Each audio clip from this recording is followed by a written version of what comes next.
உரையாடல் நிகழ்ச்சிக்கு வரவேற்கிறோம். இன்றைய உரையாடல் நிகழ்ச்சியில் சிறப்பு விருந்தினராக வந்திருக்கவங்க. தமிழ் சினிமாவில் எத்தனையோ கலைகள் இருக்கு. மைம் அப்படிங்கிற ஒரு சிறப்பான ஒரு கலையை கொண்டு வந்தவர். ஒளி இல்லாமல் அதை ஒரு விஷயத்தை மக்கள்கிட்ட கன்வே பண்ணுற ஒரு பெரிய விஷயம் அப்படின்னு சொன்னால் மைம் அப்படிங்கிற ஒரு ஆர்ட். அதில் ஒரு கிங்காக இருக்கக்கூடியவர் மைம் கோபி அண்ணா. அவங்கள வரவேற்கலாம், நிறைய விஷயங்கள் பற்றி தெரிஞ்சுக்கலாம். தமிழ் சினிமாவில் நிறைய திரைப்படங்கள் நடிச்சிட்டு இருக்காங்க. முத்தான திரைப்படங்களாக இன்னும் நடிக்க இருக்காங்க. வெல்கம் பண்ணலாம். வணக்கம் தான். வணக்கம் தங்கச்சி. எப்படி இருக்கீங்க? சூப்பரா டெரரா அட்டகாசமா இருக்கு. அட்டகாசமா இருக்கீங்க. டெரர் அப்படின்னு சொல்லும்போது இவர் டெரரா அப்படிங்கிற மாதிரி தான் இருக்கும் உங்களுடைய நேர்காணல்கள் எல்லாம். மைம் அப்படிங்கிற ஒரு விஷயம் மூலமா நீங்க தமிழ் சினிமாக்குள்ள என்ட்ரி ஆனீங்களா, இல்ல தமிழ் சினிமாக்குள்ள என்ட்ரி ஆனதுக்கு அப்புறம் தான் இந்த கலை எனக்குள்ள வந்துச்சு? இல்ல தங்கச்சி, முதல்ல அந்த கலை தான் எனக்கு கற்றுக் கொடுத்த ஆசானுக்கு தான் அதுக்கு கூட போயிடும். எனக்கு மாலிக் ஐயா தான் என்னுடைய குரு. அவர் கற்றுக் கொடுத்த மூலியமா சினிமா மேலே பெரிய பற்று வந்ததுக்கான காரணம் தான். எனக்கு நடிக்கணும் ஆசை இருக்கும். நடிப்புக்கான துவக்கமே வந்து மைமாக தான் இருந்துச்சு. தியேட்டர் பண்ணும்போது நிறைய கலைகள் கற்றுப்போம். ஸ்ட்ரீட்டில் கற்றுப்போம், ஸ்டேஜ் ட்ராமா பண்ணுவோம், மைம் பண்ணுவோம். மைம் வந்து ரொம்ப யூனிக்காக இருந்துச்சு. ஏன்னா நீங்கள் பேசி ஒரு விஷயம் புரிய வச்சிடலாம், பேசாமல் எப்படி புரிய வைப்போம் அப்படின்றது ரொம்ப கடினமான விஷயம். அதுக்கு எங்கள் ஐயா கற்றுக் கொடுத்துட்டான். ஸோ அந்த விஷயத்தை ரொம்ப அழகாக கற்றுக் கொடுத்ததுனால எனக்கு ஈர்ப்பு ஜாஸ்தியாகிடுச்சு. ஈர்ப்பு ஜாஸ்தியானதுனால கல்லூரியில் வந்து காம்படிஷன் நிறைய போகும். அதில் போகும்போது அதுக்கு பெரிய பேரும் புகழ் கிடச்சிது. அது பெரிய போதை. நம்மளுக்கு பேரும் புகழும் என்பது கைத்தட்டலே பெரிய போதை. அது கிடைக்கும் போது நம்மள அறியா பெரிய சந்தோஷம் வரும் இல்லை. அப்படி அந்த கலை மேலே பெரிய பற்று வந்து அதுதான் வாழ்க்கையை ஆரம்பித்து அதுதான் என் வாழ்க்கை முடிவு பண்ணிக்கிட்டு அதை ஓட ஆரம்பிக்கும் போது ஜி மான்வித் ஐயா நான் ஒரு என்ஜிஓக்கு நிறைய ஷோ பண்ணுவோம். அப்போ ஜி மான்வித் சார் வந்து மாலா மேடம் இருக்காங்க, பிதாமன் கேமரன் பாலு சார் இருக்கார்ல, பாலு சாருடைய மனைவியார் வந்து பாலா மேடம். அவங்க வருஷம் எங்கேயாவது ஒரு ஹோமில் வந்து இந்த குழந்தைங்களுக்கு ஏதாவது வேலை பார்ப்பாங்க. அந்த குழந்தைங்க சாப்பாடு கொடுக்குறது வந்து அந்த குழந்தைங்க என்ன தேவையை பண்ண பூர்த்தி பண்ணுவாங்க. நாங்களும் அதில் அசோசியேட் பண்ணிக்கிட்டு நாங்களும் அதுக்கு வேலை பார்ப்போம். அப்படி பார்க்கும்போது நான் மைண்ட் பண்ண சொல்ல அப்போ ஜி மார்வி சார் வந்து பார்த்து நல்லா இருக்கிய வாயம் படம் பண்ணலாம் வாய் அப்படின்னு. நடிக்கிறியான்னு கேட்டார். நடிக்கிறது யார் வேணால் சொல்வா, சரி ரொம்ப ஈஸியாக இருக்கும் அப்படின்னு நினச்சி தான் ஓகே பண்ணிடணும். சரிங்க சார் வரேன் சார். கண்ணும் ஒரு படத்துக்கு வந்து நடிக்க போகணும். உங்களுடைய முதல் திரைப்படம்? ஆமாம். அது இல்லை, அதுக்கு முன்னாடி சின்ன படங்கள் பண்ணுவோம். அதில் வந்து பெருசாக எதுவும் தூரத்தில் இருப்போம். எங்கள் ஓரத்தில் பார்த்து பெரிய ஈடுபாடு இல்லாமல் சும்மா நடித்தா போதுங்க. ஆனால் இதில் ரொம்ப ஈடுபாடு நடிக்க போனதுனால மைண்ட் மட்டும் தான் தெரியும் எனக்கு. அவர் சொன்ன டைலாக் வந்து நான் பேசும்போது அவருக்கு சரியாக புலப்படலை. அது வந்து சரியாக அவருக்கு எடுத்துக்க முடியல. இது இல்லை, இப்படி தான் வரணும், இப்படி தான் வரணும். ஒரு 4-5 வாட்டி சொல்லி 5ஆவது திட்ட ஆரம்பிச்சிட்டாரு. திட்ட உடனே முதல்ல நான் யோசித்தேன், என்னோட திட்டுறாங்க அப்படின்னு. 6ஆவது வாட்டி 7ஆவது பயங்கர கோவம் வந்து பயங்கர திட்ட சிரிக்கிறேன். நான் திட்ட நீ சிரிக்கிறேன் என்னடா எனக்கு தெரியாது, நான் என்ன பண்ணுவேன். சினிமா ரொம்ப கஷ்டமாக இருந்துச்சு. அதுக்கப்புறம் சினிமா வயநாடு விட்டு விலகி போயிட்டேன். ஒரு 3 வருஷம் விலகி போயிட்டு சினிமா கற்றுக்கிட்டு வந்தேன். ஸோ மைம் பண்ணுறதுக்கு சினிமா ரொம்ப ஈஸி. மைமில் நிறைய நடிக்கணும், சினிமாவில் கொஞ்சம் நடித்தா போதும். அதை புரியறதுக்கு டைம் எடுத்துச்சு. அதனால் டைலாக் மக்கப் பண்ணிக்கிட்டு அதுக்கு என்ன ரியாக்ட் பண்ணணும் என்பதை நான் நிறைய ரியாக்ட் பண்ணுவோம். அவ்வளோதான், தேவையே கிடையாது. ஏன்னா ரொம்ப என்லாஜ் பண்ணி பண்ணுவோம் மைண்டில், ஏன்னா புரியாது. அதனால் என்ன பண்ணுவோம், ஒரு சைகை மூலிமா, இந்த ஆக்ஷன் மூலிமா, எமோஷன் மூலிமா, ஒரு பாடி லாங்குவேஜ் மூலிமா, இது எல்லாம் கலவையும் ஒன்றா கலந்து உடனே டக்குன்னு கொடுக்கறதுக்கு ஒரு வேலை பார்ப்போம். பார்க்குறதே வந்து அப்படி தான் பார்ப்போம். நாங்கள் இவ்வளோ தேவையில்லை சினிமாவுக்கு. நாங்கள் திரும்பி இப்படி பார்த்தாலே போதும். சினிமா கேமரா கேப்சர் பண்ணுது. ஆனால் தியேட்டர் பண்ண சொல்ல என்னென்னா அவங்கள பார்க்கணும் அப்படின்னு சொல்ல சத்தத்தை பண்ண சொல்ல பின்னாடி ஒரு ஆறாக இருக்கும் டைம் அப்படின்னு ஒன்று என்லாஜ் பண்ணி காட்டுறது வந்து சினிமா புதுசாக இருந்துச்சு. ரொம்ப ஜாஸ்தி நடிக்கிறேன் அப்படின்னு. அதனால் அது ரொம்ப கஷ்டப்படுச்சு. அப்புறமா சினிமா கற்றுக்கிட்டு மைம் ஆல்ரெடி தெரியறதுனால அது ரெண்டுமே ரொம்ப ஈஸியாக இருந்துச்சு இப்போ சினிமா. ஸோ இந்த புகழ் எல்லாம் என்னுடைய குருவுக்கு சேரும். என் குருவாகிய மாலிக் ஐயாவுக்கும். சினிமாக்குள்ளே வந்து எனக்கு ஒரு வில்லன் அங்கீகாரம் கொடுத்த ரஞ்சித் தம்பி, மெட்ராஸ்க்கு அப்புறமா நான் வில்லனாக இருக்கிறது காரணம் அந்த தம்பி. எப்போவுமே நான் கடமைப்பட்டிருக்கேன். அந்த மைம் அப்படிங்கிற ஒரு விஷயம் நான் வந்து காலேஜ் டைம் படிக்கும்போது அந்த ஸ்டேஜில் வந்து எல்லோரும் பண்ணுவாங்க, ரொம்ப ஆச்சரியமாக பார்த்துட்டு இருப்போம். ஏன்னா எல்லாருமே ஈவனாக ஒரு விஷயத்த வந்து பண்ணிக்கிட்டு இருப்பாங்க. நீங்கள் மைம் கற்றுக்கிட்டதுக்கு அப்புறமா நிறைய விஷயங்கள் பண்ணிக்கிட்டு இருக்கீங்க. அதில் நிறைய விஷயங்கள் பண்ணாலும் நான் கற்றுக் கொடுக்குறேன்ப்பா அப்படிங்கிற ஒரு இதையும் பண்ணிகிட்ருக்கீங்க. மைம் ஸ்டுடியோ அப்படிங்கிறத ஒன்று ஓப்பன் பண்ணி அதில் எக்கச்சக்கமான நபர்கள் வந்து பயன்பெற்றுட்டு இருக்காங்க. அந்த தாட் ப்ராசஸ் எப்படி உங்களுக்குள்ளே வந்துச்சு? இல்லை, எங்களுடைய குரு எங்கள் ஐயா எங்களுக்கு கற்றுக் கொடுத்தாரு.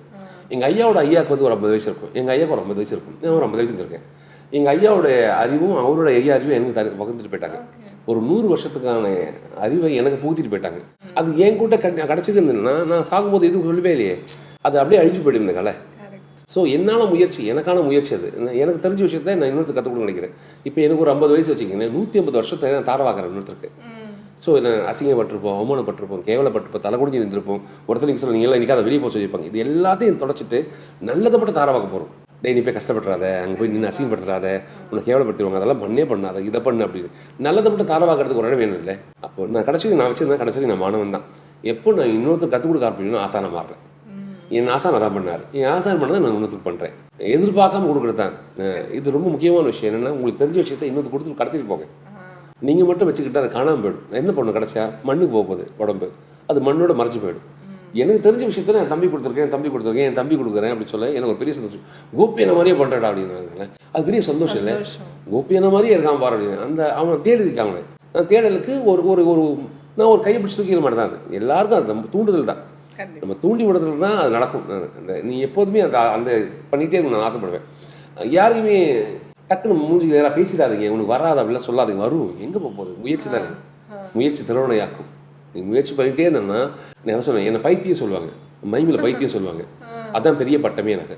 நீ பைத்தியம் என்பது என்ன அப்படின்னா, நீ அதில் ஊறிட்டே இருக்க, நீ சதா அதையே நினச்சிட்டே இருக்கிறதுனால உனக்கு வேறு எதுவும் தெரியாது.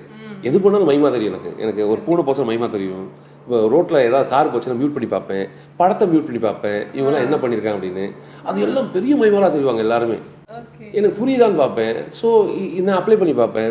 நீங்கள் ஜிம் கேரி எடுத்துக்கோங்க, சாப்ளின் எடுத்துக்கோங்க, இவங்கெல்லாம் எப்படி மைண்ட் பண்ணியிருப்பாங்க யோசிச்சு பார்த்தீங்கன்னா, ஜிம் கேரியோட ரியாக்ஷன்லாம் அவ்வளோ பெருசாக இருக்கும். அவர் ரப்பர் மேன் சொல்லுவாங்க. வர காரணம் என்ன அப்படின்னா, நிறைய ஒர்க் பண்ணிகிட்டே இருப்பாங்க. இந்த மூளை சூப்பரான மூளை. இந்த மூளைக்கு ஒரு முகம் வேலை பார்க்குது, மசில். இந்த மசில் மெமரி சொல்லக்கூடிய விஷயம் தான். நம்ம மசில் மெமரிக்குள்ள வச்சுருப்போம். கை தட்டணும், உடனே கை தட்டுவோம். இப்போ என்ன சொல்லிச்சு அப்படின்னா, ஏற்கனவே பழகிட்டோம், நிறைய பழகிட்டே இருக்கும். நீ பழக அது என்ன பண்ணணும், அழகுபடுத்திகிட்டே இருக்கும். அது என்ன பண்ணணும், நான் அதை பைத்தியமாக மாற்றிடும். சினிமா பைத்தியம்னுவாங்க. ஏன்னா சினிமா பார்த்துட்டே இருப்போம். நம்ம சோத்து மாடுவாங்க. இப்படி ஏன் அப்படின்னா, அவனுக்கு சோறு பிடிக்கும். அது தவறுலாம் கிடையாது. அது எப்படி எனக்கு பிடிக்காத விஷயத்தை பண்ணுறேன். அதுக்கு என்னென்னா, அது பட்டம் கொடுக்குற மாதிரி இது. நீ சினிமா பைத்தியம், மை பைத்தியம் சொல்ல பட்டம், பெரிய பட்டம். அதில் நீ கோவப்பட்டுறக்கூடாது, சந்தோஷம் தானே. ஸோ அது எங்கள் ஊர் என் ஆசான் கற்றுக் கொடுத்து நான் திருப்பி கொடுத்துட்டு போகணும்னு நினைக்கிறேன். அதனால் நான் என்ன பண்ணுறேன், எல்லா மக்களும் கற்றுக் கொடுக்கறதுக்கு வேலை பார்த்துட்டே இருக்கேன். ஸோ தேர்ந்தெடுக்கிறேன், நிறைய மைமஸை தேர்ந்தெடுத்து நாங்கள் ஷோ பண்ணுவோம். இப்போ ஷோ பண்ணுவோம், எல்லாத்துக்கும் ஷோ பண்ணிகிட்டே இருக்கும். நிறைய கார்பரேட் ஷோ பண்ணுவோம், ஸ்கூல் பண்ணுவோம், காலேஜஸ் பண்ணுவோம், ட்ரெயின் பண்ணுவோம். அது என்னென்ன நம்ம அறிவை வந்து பரிசோதிச்சுட்டே இருக்கும், புதுப்பிச்சுட்டே இருக்கும். ரொம்ப அழகான விஷயம் என்னென்னா, நம்ம புதுப்பிக்கணும் எப்போதுமே. இல்லைன்னா அது அப்படியே கரெக்ட் ஆகிடும். நீங்கள் எப்போ வெட்டியாக இருக்கீங்களோ சைத்தான் உள்ளே வந்துடும். எப்போ பிஸியாக இருக்கியோ ரொம்ப அழகாகிடுவீங்க. நீங்கள் அதாவது நான் சும்மா உட்கார யோசிப்பேன், தங்கச்செடி பேசியிருப்பாளோ நினைக்கிறேன், என்னை பற்றி சொன்னாலுமே இப்படி சொன்னாலுமே. ஏன்னா சும்மா வெட்டி நான் அதை தாண்டி வேலை பார்த்துட்டு இருக்கேன். இந்த மைண்ட் பண்ணணும், இது எப்படி பண்ணுறது இதை ஒரு அது தங்கச்சி சொன்னால அப்படி சரி பார்த்துக்கலாம் கூட, அது பெருசாக போகாது. அது காரணம் என்னென்னா, என் மூளை வெட்டியாக இல்லை, என்னை யோசிச்சே இருக்குது ஏதாவது விஷயம். நான் மைண்டில் ட்ராவல் ஆரம்பிச்சிட்டேன். அதனால தான் நான் 96 மைண்ட் பண்ண ஆரம்பிச்சோம்மா. இன்றைக்கி மைண்ட் பண்ணி தான் இருக்கேன். கடவுள் சுத்தம், என் குருவோட ஆசீர்வாதம். அதனால் மைண்ட் பண்ணிகிட்டே இருக்கேன். சாவரனுக்கு மைண்ட் பண்ணிடுவேன். கண்டிப்பாக நிறைய நல்ல விஷயங்கள் இன்னும் தொடர்ந்து பண்ணுங்க. மைண்ட் மூலமாக நிறைய நபர்களுக்கு உங்களுடைய கலையை கடத்தி கொண்டு போய்கிட்டே கடவுள் சுத்தம் அப்படியே நடப்பதா குருவோட ஆசீர்வாதத்தோட. வாழ்த்துக்கள். அதே மாதிரி தான் சினிமாலையும் நீங்கள் வந்து சொன்னீங்க, ஆரம்பத்தில் நான் திட்டுலாம் வாங்கினேன், சிரிச்சிட்டு இருந்தேன் அப்படின்னு சொல்லி. பட் பர்டிகுலர் பாயிண்டில் வந்து இந்த விஷயம் நான் கற்றுக்கிட்டேன், இன்ன வரைக்கும் நான் சஸ்டெயின் பண்ணுறேன். சினிமாவில் இந்த விஷயம் நான் இன்னும் கற்றுக்கிட்டே இருக்கக்கூடிய ஒரு விஷயமாகவும் இருக்குது அப்படின்னு சொன்னால், எனக்கு இன்றைக்கும் எனக்கு எல்லா இயக்குனரும் எனக்கு ஒரு ஆசான். அவங்க ஒரு விஷயத்தை கற்றுக் கொடுத்துட்டே இருப்பாங்க. நான் டெய்லி கற்றுக்கிட்டே இருக்கேன். அந்த இடம் கற்றுக் கொடுக்கும், அந்த கேமரா கற்றுக் கொடுக்கும், லைட்டு கற்றுக் கொடுக்கும், அங்கே இருக்க மக்கள் கற்றுக் கொடுப்பாங்க. அங்கே நிறைய அறிவு நான் கற்றுக்கிட்டே இருக்கேன். என்னென்ன புது விஷயம். எனக்கு ஒரே டைலாக் ஒரே மாதிரி பேச போகிறது இல்லை. என் இயக்குனர் வேறு மாதிரி சொல்வார், அதை வேறு மாதிரி பேசணும். அதுக்கு நான் முயற்சி பண்ணுவேன். அது முயற்சி பண்ணும்போது ரொம்ப அழகாக தெரியும், இல்லை அசிங்கமாக இருக்கும், தப்பாக இருக்கும், இல்லை குறையாக இருக்கும், இப்படி அதை திருத்துவாங்க வந்து. அதை என் இயக்குனர்கள் எல்லாம் சூப்பர். இன்றைக்கி என் இயக்குனர் இல்லை அப்படின்னா நான் பெரிய நடிகனாக தெரிஞ்சிருக்க வாய்ப்பே இருந்துச்சு. எங்களை கெட்டதெல்லாம் ஒடிச்சிட்டு நடந்த மட்டும் வெளியே காட்டுவாங்க, அதை எடிட் பண்ணுவாங்க சூப்பராக. ஸோ நான் பெரிய நடிகனாக தெரிஞ்சது காரணம் யாருன்னா இயக்குனர் தான். அந்த மூளையை நான் ஆராய்ஞ்சிருக்கேன் நிறைய விஷயம். இப்போ நான் ஒரு ஆப்போசிட்டில் நீ என் தங்கச்சி நடிக்கிறேன் அப்படின்னு சொல்லி நீ பயம் நடிக்க சொல்ல, எப்படி இப்படி நடிக்கிறீங்க, சாத்தியமே இல்லை. காலி கடையை பார்த்துருக்கேன் நான். எல்லாரும் சரி ஆப்போசிட்டில் கேரக்டர் நடிக்கும்போது பெரிய சந்தோஷம் கிடைக்கும். சூப்பராக பண்ணாங்கல்ல அப்படின்னு. அது கற்றுக்கிறதுக்கான ஒரு தளம் எங்களுக்கு. சினிமா மட்டும் தான் நிறைய கற்றுக் கொடுத்துட்டே இருக்கும். டெய்லி புதுப்பிச்சுட்டே இருக்குங்களே. நான் கற்றுக்கிட்டே இருக்கேன், இன்னும் கற்றுட்டே இருக்கேன். இன்றைக்கி பேசுறது நாளைக்கு பேச முடியாது, நாளைக்கு வேறு மாதிரி இருக்கும். வாயா சாப்பிட்டியா அப்படி கேட்குறது, நாளைக்கு அது வாங்கினா வேறு மாதிரி கேட்கணும். வாங்க சாப்பிட்டீங்களா அப்படி கேட்டிருப்போம். அதே தானே, வாயா சாப்பிட்டேன்னு கேட்டது, வாங்க சாப்பிட்டீங்களா இல்லை சாப்பிட்டீங்களா, தலையாட்டா பேசுகிறேன், சாப்பிட்டீங்களா, ஒரு சிறுசமா சாப்பிட்டீங்களா அண்ணா, நல்லா சத்தமாக சாப்பிட்டீங்களா அப்படி. இப்போ அவங்க எங்களை ஃபைன் டியூன் பண்ணிகிட்டே இருப்பாங்க. நாங்கள் நல்ல நடிகராக தெரியறதுக்காகவே. ஸோ நாங்கள் அந்த மூளையை அவங்ககிட்ட தாரவாத்துறோம். அவங்க எங்களுக்கு அழகாக டியூன் பண்ணி எங்களை சிறப்பாக கட்ட அதை கற்றுக்கணும். நாங்கள் சொன்னேன் முதல்ல பொறுமை தங்கச்சி. சினிமாவில் கற்றுக்க இந்த பொறுமை தான். ஒரு ஆமை கதை இருக்கும் இல்லையா, ஆமையும் முயலும் ஓடிச்சு அப்படின்னு. முயல் தோத்துருச்சு சோம்பேறி தரத்தில் கிடையாது. ஆமை ரொம்ப பொறுமையாக இருந்துச்சு. அந்த பொறுமையை கையாண்டதுனால ஜெயிச்சிச்சு. சினிமாவுக்கு ரொம்ப முக்கிய பொறுமை. நீ பொறுமையை கையாள். எல்லாத்துக்கும் வாழ்க்கைக்கு பொறுமை தான். ஆத்திரத்தில் அறிவிழந்துடும். ஆத்திரப்படாத, கோவப்படாத. கோவம் ஒரு மனுஷனை வந்து டக்குன்னு எரிதறிஞ்சு பேச வச்சிடும். உனக்கு பிடிக்காம போயிடும். அது ஒரு நிமிஷம் நிதானப்படுத்தினா மட்டும் போதும். கோவத்தை தள்ளி வச்சுட்டு அன்பு செலுத்தி பாரு, அழகாகிடும். நான் நிதானத்தை கற்றுக்கிறேன். இப்போ நான் ரொம்ப பொறுமையாக கற்றுக்கிறேன். என்னை தப்பாக பேசிட்டு போனாலும் அதை பற்றி பெருசாக எடுத்துக்க மாட்டேன். அப்படியா, அவன் இயலாமை, நான் திருப்பி பேசவே மாட்டேன். என்னை பற்றி நீ பேசின இல்லை அப்படின்னு, என்னை பற்றி நீ பேச முடியுமோல அப்படி கேட்கவே மாட்டேன். உன்னோட இயலாமை, நான் இயலும் தன்மையில் இருக்கேன், நான் அதை மன்னிக்கிறேன். அதனால் கடவுளின் பக்கத்தில் இருக்கார். மன்னிச்சு விட என்ன ஆகிட போகிறோம், குறைஞ்சி போட்டோம். கோவப்பட்டேன்னா, நான் ஒரு வாட்டி கோவப்பட்டேன்னா என் ரத்தம் ஒதிச்சிட்டே இருக்கும். அதை யோசிக்க வச்சுட்டே இருக்கும். என் வேலையை பார்க்க விடாது. என்னை பயங்கர கோவப்படுத்தி என் மூஞ்சி முகம் மாறிடும். என் முகம் கடுன்னு மாறிடும். அழகான முகத்தை ஏன் ஆண்டவன் கொடுத்தான்? கண்ணு இருக்கிற இடத்துல கண்ணு வச்சிருக்கான், மூக்கு இருக்கிற மூக்கு வச்சிருக்கான். கண்ணு இருக்கிற இடத்துல மூக்கு வச்சு யோசித்து பாரு கண்ணால். அப்படி இருக்கலையே கண்ணு ஒன்றில் ரொம்ப சாதாரண விஷயம். மூக்கை இப்படி திருப்பி வச்சு பாரு, தண்ணி உள்ளே போயிடும். அப்படிலாம் படைக்கவே இல்லையே. ஏன் இவ்வளோ படைச்சான்? எதனால அந்த மூளையை படைச்சான்? எதனால அந்த கையை கொடுத்தான்? எல்லாத்தையும் ரொம்ப அழகாக கொடுத்துருக்காங்க. எதுக்கு அப்படின்னா இன்னொருத்தரோட அன்பு செலுத்துதான். நீ எல்லாத்தையும் மன்னிச்சு விடு, ஒன்றும் குறைஞ்சி போக மாட்டோம். என்ன நீ உன்னை ஏமாத்திட்டு கூட என்ன ஆகிடுவேன்? நீ கோடி ரூபா வீடு கட்டுவியா? அப்புறம் சந்தோஷமா இருக்கியா? சந்தோஷமா இரு. எவ்வளோ நாள் சந்தோஷமா இருக்க முடியும்? உன்னோட நான் தான் சந்தோஷமா இருப்பேன். பிறக்கும் போது ஒன்றும் இல்லாத போகிறது நினச்சுமா, இறக்கும் போது ஒன்றும் இல்லாத போகும். இந்த இடப்பட காலத்தை எனக்கு உனக்குன்னு அடிச்சுக்கல. இந்த பெரிய கார், சின்ன கார், இந்த வீடு, அந்த வீடு, அங்கே ஒரு வீடு, எத்தனை வீடு வச்சுருப்பேன், எத்தனை பொருள் வச்சுருப்பேன், எவ்வளோ பணம் சம்பாதிச்சு வச்சுருப்பேன். அது என்ன பண்ணிடுவோம்? நான் ஒன்றும் பண்ணிடாது. தேவைக்கு யார் கொடுக்குறோமோ அதுதான் சந்தோஷப்படணும். என்கிட்ட ஒன்றுக்கு நான் ஒன்றை கொடுக்குற தங்கச்சி வச்சுக்க தங்கச்சிமா அப்படின்னு. இது பகிர்தல். இந்த உலகமே அப்படி தான் இயங்குது. அதை புரிஞ்சுக்கிட்டால் மட்டும் போதும். அது புரியுறதுக்கு டைம் எடுக்கும் நிறைய. இதுதான் அன்பு கலந்த வாழ்க்கை எப்போதுமே அழகாக இருக்கும். கோவத்தை நம்ம தள்ளி வச்சுட்டா மட்டும் போதும். அதை நான் கற்றுக்கிட்டே இருக்கேன். பொறுமையை கற்றுக்கிறேன், இப்போது நிதானத்தை கற்றுக்கிறேன். நான் அழகாக சிரிக்கிறது கற்றுக்கிறேன், பேச கற்றுக்கிறேன். யார் மனசும் புண்படுத்தாமல் இருக்கணும், பார்த்து பேசுகிறேன். உருவ கேள்விப்படுத்து இல்லை எப்போதுமே. முதல்லலாம் அப்படி இல்லை. வயசு கிடையாது, மூளை கிடையாது. அதனால் நிறைய பேசிடுவோம், நிறைய விஷயம் சொல்லுவோம். இப்போ யோசிக்குது, ஐயோ தப்பு பேசிட்டுமே, தங்கச்சி மன்னிச்சிருக்கேன், தப்பாக பேசிட்டேன், தப்பாக பேசியிருப்பேன்னு நினைக்கிறேன். அப்படி சப்போஸ் மனசுக்கு புண்படுறது தான் மன்னிச்சிரு தங்கச்சி. நான் குறைஞ்சி போல, நான் ரொம்ப அழகாக மாறிட்டே இருக்கேன். ஏன் அப்படின்னா மன்னிப்பு கேட்க ஆரம்பிச்சிட்டேன். நீ என்ன பண்ணுவா? அண்ணா தப்பாக பேசிட்டேன், நான் சாரி தங்கச்சி, மன்னிச்சு தங்கச்சி. அண்ணனே மன்னிப்பு கேட்டு போயிட்டாரா, விட்றா, அதை ஏன்டா பெருசாக தெரியும்.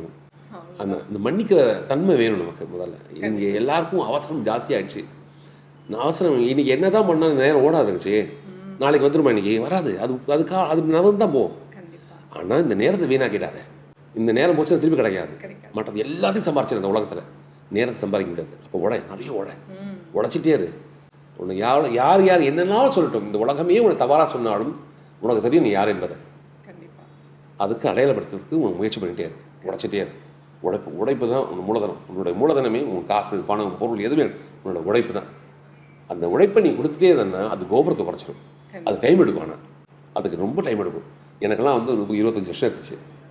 ஒரு சிலருக்கு 10 வருஷம் எடுக்கும், அவனுக்கு 3 வருஷம் எடுக்கும், ஒரு சிலருக்கு ஒரு 6 மாதத்துக்கு எடுத்துருக்கும்.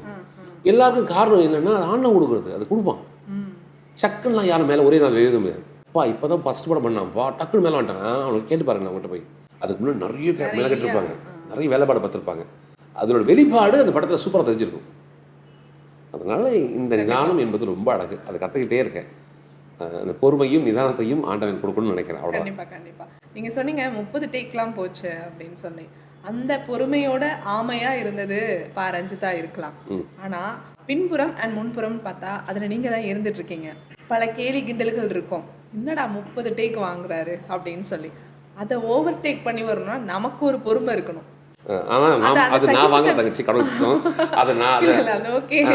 அந்த சகிப்புத்தன்மை நமக்கு வரணும். ஐயோ இவங்கெல்லாம் இருக்காங்களே, நம்ம கொஞ்சம் அவமானப்படுறோமோ, அதெல்லாம் தாண்டி ஒரு ஆர்டிஸ்ட் வெளியில வந்தாதான் வா எவ்வளோ பெரிய விஷயத்த பண்ணியிருக்காங்க அப்படின்னு நம்ம வந்து மெய்சிலிருந்து பார்க்கக்கூடிய ஒரு விஷயமா இருக்கு. அந்த சகிப்புத்தன்மை ஒரு ஆர்டிஸ்ட்டுக்கு எப்போ வந்து கிடைக்கும்? இப்போ நீங்கள் சகிப்புத்தன்மை என்பது எல்லாருக்கும் இருக்கும் தங்கச்சிமா, எல்லாருக்கும் இருக்கும், இன்பில்டாகவே இருக்கும் நமக்கு. என் பிள்ளைக்கு வந்து எங்காவது அவசரமாக ஓடணும்னா தூக்கிட்டு ஓடுவேன், தப்பத்தம் ஓடுவேன், நான் தான் எல்லாத்தையும் பண்ணுவேன். அது இப்போ ஏன் அப்படின்னா நான் எனக்கு படிக்கிறேன், என் பிள்ளைக்கு படுறது என்ன ஆகிட போகுது, இது எப்படி அசிங்கமாகும், நான் இன்னும் அவனுக்கு பண்ணுவேன். இங்கே அசிங்கம் என்பது கிடையாது. இது அழகு எனக்கு பொறுத்த வரைக்கும். நான் ஒரு விஷயத்தை என் தம்பிக்கு பண்ணுறேன், என் அம்மாவுக்கு பண்ணுறேன் அப்படின்னா என் அம்மா மாதிரி என் பிள்ளையும் பார்க்குறேன், அதே மாதிரி தான் எல்லாரையும் பார்க்குறாங்க. அப்போ எப்படி இது தப்பாக போகும்? அது ரொம்ப அழகாக இருக்கும் எனக்கு. அது சொன்னேன். இதை தாண்டி என்னென்ன தங்கச்சிமா பார்க்குற கண்ணோட்டம் தான். நம்ம எப்படி பார்க்குறோம் என்பது பொறுத்து தான் இருக்குது. நீங்கள் எவ்வளோ அழகாக பார்க்குறீங்க, இந்த உலகமே ரொம்ப அழகாக தெரியும். எந்த பொருளும் சரி, எல்லா பொருளும் ரொம்ப. இந்த மைக்கு இவ்வளோ அழகாக இருக்குது அப்படின்னு நினச்சா அழகாக தெரியும். என்னடா இது சொரியாக இருக்குது, என்னடா மைக்குது அப்படின்னு நினச்சா வேறு மாதிரி தெரியும். நான் வேறு மாதிரி பார்க்குறேன். நான் ரொம்ப ரொம்ப ஆர்டிஸ்டிக்காக பார்க்குறேன். அதனால் ரொம்ப அழகாக தெரியுது. இந்த உலகத்தில் இருக்க ஒரு பொருளும் ரொம்ப அழகு. ஒரு படைப்பும் ரொம்ப அழகு. அதை நம்ம பார்க்குறது விட்டுட்டோம். அது நேரம் இல்லை நமக்கு, அதுக்காக நேரத்துக்கு ஒதுக்காம போகிறோம். இதுக்கு தாண்டி நீ ஒரு விஷயம் கேட்டு தங்கச்சிமா, இந்த ஒரு இடத்துல வந்து நடிக்க போகும்போது ஃபஸ்ட் டேக்கில் ஒரே டேக்கில் முடிப்போம், ஒரு சில வந்து 10 டேக்கில் முடிப்போம். அதனால் தப்புலாம் ஒன்றும் கிடையாது. நீ ஒரே டேக்கில் முடிச்சா பெரிய நடிகை, 10 டேக்கில் முடிச்ச நடிகைலாம் கிடையாது. அந்த இடம் உங்களுக்கு இடம் இல்லை. அதனால் அது உங்களுக்கு மூளையில் போய் பதிவாகனால தள்ளி போகும். சமீபத்தில் நான் நிறைய தெலுங்கு படம் பண்ணதுனால நீங்கள் தமிழில் பேசுனீங்கன்னா தெலுங்கு கன்வெர்ட் ஆகிட்டே இருக்கு. என் மூளை என்ன படிச்சு அப்படின்னா மொழி கற்றுக்குது. அந்த மொழியை கற்றுக்கிறதுக்காக சாப்பிட்டியானா ஆய்ப்பது அப்படின்னு போஜனம் சேசாவா அப்படி கேட்குற மாதிரி என் காதுக்கு விடும். என் மூளை என்ன பண்ணுது, ப்ராசஸ் பண்ணிடுது. இப்போ தமிழ் டைலாக் பேசும்போது என் மூளை போராடுது. நீ சொல்லி முடிச்சுட்டு கொஞ்சம் வந்தோடனே மறந்துடுறேன். ஐயோ ஃபஸ்ட்டு என்ன சொன்னீங்க அப்படின்னு திருப்பி அது நான் அது போராடிட்டே இருக்கேன். என்னடா நடக்குது பார்த்தலான்டா அப்படின்னு ஒரு இடத்துல போய் நீங்கள் நடிக்க சொல்ல ரஞ்சிதன் படத்தில் டைலாக் ஆரம்பிக்கிறது சின்ன டைலாக், அது சொல்லி முடிச்சு சொல்ல டைலாக் வரல வாயிலேருந்து. என்னன்னா என்னாச்சு அப்படின்னு தம்பி கேட்டான். இல்லை தம்பி பண்ணுற தம்பி அப்படின்னு ஒன்று வந்து டோட்டல் பிளாங்க் அவுட். என்ன பேசுறது மறந்தே போச்சு எனக்கு. சரி நான் பரவாயில்லண்ணே இந்த பக்கம் ஷார்ட் அவுட் வரேன், இந்த பக்கம் வச்சுக்கலாம். இந்த பக்கம் ஷார்ட் வச்சுருந்தா ஒரு 300 பேர் நிற்கிறாங்க. நான் நிறைய பேர் கிளாஸ் எடுக்கிறேன், எல்லாரும் என்னை பார்த்துருப்பாங்க. ஐயோ நடி தெரியாமல் வந்துட்டானா அப்படின்னு எத்தனை கேள்விகள் இருக்கும். அதெல்லாம் பரவாயில்ல, அந்த நாள் இருந்தில்லை. நான் எங்கேயோ ஒருத்தர் தப்பு பண்ணுறேன், அதை நான் ரெட்டிஃபை பண்ணி திருத்திக்கிறேன், அவ்வளோதான். திருத்தத்துக்கு இப்போ என்ன பண்ணிட்டேன் அப்படின்னா கொஞ்ச நாள் தெலுங்கு படம் பண்ணுறதுன்னு நிறுத்தினேன். அந்த மொழி எனக்கு இப்போ வேண்டாம், என் மொழி கஷ்டப்பட்டது, அதனால் நான் கற்றுப்பேன், திருப்பி அதில் டைம் எடுத்துக்கிறேன் சொல்லி அதை ஒதுக்கி வச்சுட்டு கொஞ்ச நாள் தமிழ் படம் ஃபுல்லாக பண்ண ஆரம்பிச்சுட்டு இப்போ என் ப்ராசஸ் சூப்பராக திருப்பி ஆரம்பிக்குது. ஸோ என்னன்னா ஒரு லாங்குவேஜ் கற்றுக்கிறது டிஃபால்ட்டாக கற்றுக்கிறதுக்கு போஸ்ட் பண்ணி கற்றுக்கிறது வித்தியாசம் கற்றுக்குச்சுமா. இந்த அழுத்தத்தில் கற்றுக்கும் போது என்ன ஆகும்னா நிறைய விஷயத்தை மறக்க கிடைக்குது. அதை நான் புரிஞ்சுக்கிட்டேன். புரிஞ்சுக்கிறேன் தரம் தானே, நம்ம எல்லாம் நம்ம மனுஷா போகிறது கடவுள் இல்லையே. அதனால் அது புரியுதுக்கு டைம் எடுத்துச்சு, புரிஞ்சுக்கிறேன், அவ்வளோ தான் கற்றுக்கிறேன். நீ என்ன கற்றுப்பேன், என் தம்பி என்ன கற்றுப்பேன், இவனை எல்லாரும் யார் என்ன கற்றுப்பேன். எனக்கு கற்றுக்க தான் வந்திருக்கேன். நான் அறிவாளியாக கேட்டால் கிடையாது. என்னை ஆசான் கொடுத்த அறிவை நான் இன்னொருத்தர் பகிர்றேன், அவ்வளோதான். நான் தான் சொன்னேன், இங்கே வாங்கினது இன்னொருத்தர் கொடுக்குறேன். அப்போ எல்லாரும் அப்படி தான். நீங்கள் தமிழ் யார் கற்றுக் கொடுத்தா? தர்மலிங்கம்னு ஒரு சார். தமிழ் சாருக்கு யார் கற்றுக் கொடுத்தா? அவருக்கு யாருக்கு கற்றுக் பெரிய தொடர்ச்சி. எங்கேருந்து ஆரம்பிச்சுனே தெரியாமல் நான் தமிழ் பேசுகிறேன். எவ்வளோ பேர் அழகு இல்லை இது, எவ்வளோ பேர் பகிர்தல் பாருங்க. எங்கேயோ ஒருத்தர் அவன் மட்டும் வச்சுக்காம இன்னொரு கொடுத்துட்டே இருக்கேன், கடத்திக்கு போட்டு தான் இது. அதனால் இங்கே அசிங்கம் அவமானம் என்பதை தாண்டி நம்ம யார் என்பதை அடையாளப்படுத்துறதுக்கு உடைக்கிறது தான். முதல்ல சொல்லத்தான் உழைப்பு தான். அந்த உழைப்பை நீ உண்மையாக உழைக்கும் போது அது உனக்கு கோபுரத்தை குறைச்சோம். கண்டிப்பாக கண்டிப்பாக. உங்களுடைய நடிப்பில் நலன் குமாரசாமியினுடைய ஒரு ஷார்ட் ஃபிலிம் ரொம்ப பாப்புலர்னு சொல்லலாம், நெஞ்சுக்கு நீதி. அதுதான் உங்களுக்கு அதான் பார்த்துருக்கீங்களா? அதை பார்த்துட்டு தான் வந்து ஆக்சுவலாக அதில் வந்து நீங்கள் ஆக்டிங் பண்ணியிருப்பீங்க. ரொம்ப உங்களுக்கு க்ளோஸ்அப் ஷாட்ஸ் நிறைய வச்சுருப்பாங்க. அதுலேயும் வந்து ஒரு முரட்டுத்தனமான ஒரு விஷயத்த சொல்லணுங்கிறதே அதில் சாஃப்டாக தான் நீங்கள் சொல்லியிருப்பீங்க. அந்த கூட்டணி எப்படி அமைஞ்சது? ஐயோ அது சான்ஸே இல்லை. அது நலன் குமாரசாமி ஐயா தான். அதில் நிறைய ஆர்டிஸ்ட் நடிச்சிருக்காங்க. அது முழுக்க நான் வாவிசிம்மா அப்புறம் கருணாகரன் ஐயா எல்லாம் நடிச்சிருப்போம். அதில் பாலாஜி மோகன் ஐயா வந்து இன்னொரு ஷார்ட் ஃபிலிம் பண்ணாங்க. இவங்கெல்லாம் பண்ண அப்போ நாளை இயக்குனரில் வந்து நான் நாளை இயக்குனர் நிறைய பண்ணியிருக்கேன். அது மூலிமா வந்து தான் அது அந்த புகழெல்லாம் என் இயக்குனர் நலன் குமாரசாமிக்கு தான். நான் என்ன பண்ணணும், ஏது பண்ணணும், எப்படி திரும்பணும், ஏன் பண்ணணும், எங்கே நின்று பேசணும், எல்லாத்தையும் டிசைட் பண்ணது எல்லாம் அவர் தான். அப்போல்லாம் எனக்கு பெரிய நடிப்பு என்பது தியேட்டர் பண்ணியிருந்தேன். அப்போ நான் நிறைய மைண்ட் பண்ணுவேன். அப்போ நிறைய ஸ்ட்ரீட் பிளே நிறைய பண்ணியிருந்தோம். அந்த காலகட்டத்து மூலிமா எங்கேயோ ஒருத்தர் வாய்ப்பு வந்து அப்படி கூப்பிட்டு தான் அது கூப்பிட்டமைக்கு பெரிய நன்றி சொல்லணும். அதுதான் வின் பண்ணுச்சு. சீசன் 2 நினைக்கிறது. நாளைக்கு சீசன் 2 நினைச்சு 2 3 தெரியறதில்ல. அதை வின் பண்ணுச்சு. பெஸ்ட் மூவி அவார்டு வாங்கிச்சு. அது நலன் குமாரசாமி செம மண்டை, பியூட்டிஃபுல்லான ரைட்டரு. அவர்கிட்ட வேலை பார்க்கறது ரொம்ப ஈஸி. நீங்கள் அவர் சொல்லுறது மட்டும் புரிஞ்சுக்கிட்டு மட்டும் வேலை பார்த்தா மட்டும் போதும். கஷ்டப்படுத்த மாட்டாங்க. அப்படியே ஜாலியாக சிரிச்சிட்டே சொல்லிட்டு போவார். அது பாலாஜி மோகன் தம்பி அப்படி தான். மாறி பண்ண சொல்ல அதிகபட்சம் டேக் சொல்ல போலண்ணா ஆக்ஷன் அவ்வளோ சத்தம் கேட்கும். கட் அப்படின்னு பியூட்டிஃபுல் டேரக்டர்ஸ் இவங்களாம். அதனால் அது நலன் குமாரசாமி சாரும் எல்லா புகழும் அவருக்கு தான், இயக்கணும் தான். எத்தனை திரைப்படங்கள் நீங்கள் நடித்திருந்தாலும் பட் உங்களுக்கு மெட்ராஸ் ஒரு அங்கீகாரம் கொடுத்த ஒரு திரைப்படம். நீங்கள் ரஞ்சித்க்கு வந்து பல இடங்களில் வந்து நன்றியை சொல்லிக்கிட்டே இருக்கீங்க. இருந்தாலும் மெட்ராஸ் உங்களுக்கு எவ்வளோ ஸ்பெஷல்? ரொம்ப ஸ்பெஷல்மா. நான் பிறந்தது சென்னை தான், மெட்ராஸ் தான் பிறந்திருக்கேன். அதுக்கு முன்னாடி நிறைய படங்கள் பண்ண சொல்ல நிறைய வாய்ப்புகள் தேடி ஓடும்போது நிறைய இடத்துல வந்து சொல்ல முடியாத விஷயம் நடந்திருக்கு. இப்போ சொல்லக்கூடாது, ஆனால் அது மறந்துக்கூடிய விஷயம், அதெல்லாம் மறந்துடும். எதிர்பார்க்காத விஷயம் நிறைய இருந்துச்சு. அது அதே மாதிரி எதிர்பார்க்காத ஏமாற்றங்கள் தான் நிறைய இருந்துச்சு. அதை தாண்டி நிறைய இடத்துல வந்து விட்டுட்டு போயிடுவாங்க. அப்படியே சம்பளம் கொடுக்காமல் நிற்பாங்க, சாப்பாடு கிடைக்காது, நிறைய அங்கீகாரம் கிடைக்காது. தியேட்டர் பண்ணிட்டு உள்ள சொல்ல நிறைய விஷயம் எதிர்பார்த்து உள்ள இருக்கும், பர்ஃபார்ம் பண்ண முடியுமா அப்படி நிறைய தியேட்டர்கள் சொல்ல. அப்போது ஒரு இடத்துல வந்து ஒரு சின்ன ஒரு மெழுகுவத்தி வெளிச்ச மாதிரி என் தம்பி வந்து படம் முடிச்ச ரஞ்சித் தம்பியை வந்து ஆடிஷன் வச்சு கூப்பிட்டு சொல்ல. அப்போ பெருமாள் ஒரு கதாபாத்திரத்துக்கு ஆடிஷன் இருந்துச்சு. அப்போ டைலாக் பேசி முடிச்ச உடனே நான் செம்மையாக தான் பண்ணுறேன், ஏன் நான் பெரிய படம் பண்ணி தரேன் அப்படின்னு சொல்லிட்டு சொன்ன உடனே நான் சிரிச்சேன். சரி தம்பி பண்ணா அப்படின்னு சொல்லிட்டு விட்டான் தம்பி. அப்புறமா அந்த கதாபாத்திரத்துக்கு இன்னொருத்தர் படத்துக்காக ஒரு விஷயம் பேசி பார்த்தது. அவர் சொன்ன நான் இதை பண்ணுறேன், இதை பண்ணணும், இது பெருமாள் கோபியில் தான் பண்ணுறேன்னு சொன்னால் ஐயா போயிட்டாங்க, நான் பண்ணல அப்படின்னு. கவலை பண்ணல தம்பி அதை பற்றி. என் மேலே பெரிய நம்பிக்கை, அண்ணன் பண்ணிடுவார் அப்படின்னு நம்பிக்கை. அந்த படம் வந்து என்ன ஏது என்பதை தாண்டி பெரிய போராட்டம், அவ்வளோ போராட்ட மத்தியிலையும் உனக்கான இடம் இதுதானா அப்படின்னு சொல்லி நிர்ணயிச்சாங்க தம்பி. அதான் என்ன வில்லனா ஒரு அங்கீகாரம் கொடுத்து ஏன்னா சூப்பராக பண்ணுவான்னு சொன்ன வார்த்தை இன்னி வரைக்கும் காப்பாற்றிட்டு இருக்கா தம்பி. அது சொல்லுவேன், என் வாழ்க்கையில் நான் வில்லனா அங்கீகரித்து என்னை வந்து இன்றைக்கி நிறைய வசதி வாய்ப்புகள் இருக்கிறது காரணம் மெட்ராஸ் தான். எனக்கு மெட்ராஸ் தான் மாற்றி விடுச்சு. அதுக்கு முன்னாடி நிறைய படம் பண்ணாலும் மெட்ராஸ் வில்லன் அப்படின்னு பெருமாள் கோபி அண்ணன் அப்படின்னு மைம் கோபியாக மாறி அதை வந்து இன்றைக்கி தெலுங்கு படம் பண்ணுறேன், மலையாளம் பண்ணுறேன், ஹிந்தி பண்ணுறேன். எல்லா மொழியிலும் வில்லனா படுறதுக்கான முதல் துவக்கம் எது அப்படின்னா மெட்ராஸ். அதனால் ரஞ்சித் தம்பிக்கு நான் காலம் ஃபுல்லாக நன்றி சொல்லிகிட்டே இருப்பேன். நான் இன்றைக்கி சொல்லுவேன், எப்பவும் சொல்லுவேன், எது பண்ணாலும் என் தம்பிக்கிட்ட வந்து அவன் எந்த மொழியில் இருக்காங்களும் அந்த பக்கம் பார்த்துட்டு தம்பி நீ பண்ணுற அப்படி ஒரு ஆசிரியர் வாங்கின மாதிரி என் குரு ஒரு பக்கம் நிற்பார், அவர் துபாயில் இருக்கார், அந்த பக்கம் அவர் பார்த்து சொல்வேன். இந்த பக்கம் திருவண்ணாமலை இருப்பேன், என் குரு உணர்த்துக்காரு, அவர்கிட்ட பார்த்து ஒரு 3 பேருக்கு வணக்கம் பண்ணிட்டு சாமிக்கு வணக்கம் பண்ணிட்டு ஆரம்பிப்பேன். எது பண்ணாலும் சரிங்க. நாளைக்கு ஒரு ஸ்டுடியோ ஆரம்பித்தாலும் பெரிய ஸ்டுடியோ ஆரம்பித்தாலும் இந்த 4 பேர் என் கூட இருப்பாங்க. கடவுள் இருப்பார், எனக்கு குருக்கு அந்த பக்தி தவமான ஒரு ஆசானத்தில் இருப்பார், மயில்கத்துக்கு ஒரு ஆசானம் இருப்பார், சினிமாவுக்கு ஒரு ஆசானம் இருப்பார். இது எல்லாத்தையும் வச்சு தான் ஆரம்பிப்பேன். கண்டிப்பாக நலன் பற்றி சொன்னீங்க, அவருடைய டைரக்ஷன் ஸ்கில் பற்றி சொன்னீங்க. பட் பா. ரஞ்சித் எப்படிப்பட்ட இயக்குனர்? சூப்பர். ஐயோ நீங்கள் தம்பிகிட்ட நீங்கள் போய் ஒப்படைச்சிட்டா மட்டும் போதும், உங்களை அழகாக படத்திட்டே இருக்கும். அண்ணா ரெடிண்ணா போகலாண்ணா, சரியா பேசுண்ணா, நோ சரியா பேசுண்ணா, ஓகேண்ணா சரிண்ணா, அண்ணா திருப்பி பேச அந்த இடத்துல சரியாக தப்பாக இருக்கு, நீ ரொம்ப ஸ்டே பண்ணி பேசாத, அப்படியே ஓப்பனாக பேசு, ஓப்பனாக கரெக்டாக ஃபிக்ஸ் பண்ணிக்கோ அப்படின்னு சொல்லுவேன். நீ திருப்பி தப்பாக பேசிச்சுக்க, நோ என்னண்ணா பேசுண்ணா அப்படி திருப்பி கிட்ட வந்து, அண்ணா இந்த இடம் தப்பாக இருக்குது நல்லா பண்ணிடுறேன், திருப்பியும் கிட்ட வந்து சொல்லுவோம், அண்ணா இந்த இடத்த இம்ப்ரூவைஸ் பண்ணிக்கோ அப்படின்னு.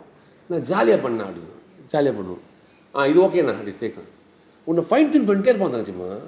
கபாலியில் வந்து வந்த ஒரே வார்த்தை சொன்னது ஒரே, அண்ணா நல்லா பண்ணா தூக்கி சாப்பிட போனா அப்படின்னு போயிட்டான்.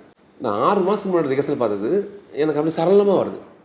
அது காரணம் என்னென்னா நம்பிக்கை கொடுத்தது தான். எனக்கு ஒரு நடிகனாக நம்பிக்கை கொடுத்து, அண்ணா போனால் நல்லா பண்ணுவேன் நீ அப்படின்னு தட்டி மேலே தட்டி கொடுத்து அனுப்ப சொல்ல நம்மளுக்கே ஒரு பெரிய சந்தோஷம் இருக்குல்ல.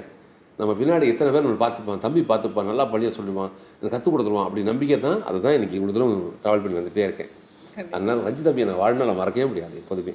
கண்டிப்பாக பா. ரஞ்சித் அவர்களுடைய ட்ராவலில் நீங்களும் ஒரு பார்ட்டாக இருந்துக்கிட்டே இருக்கீங்க. அப்படி தான் கபாலி சுற்றி பார்த்தோன்னா இப்போ வந்து ரஜினிகாந்த் சாரோட செட்டில் உட்காந்துட்டு இருக்கிற மாதிரி ஒரு ஃபீல் இருக்குது. ஏன்னா சுற்றி அவர் தான் இருந்துகிட்ருக்காரு.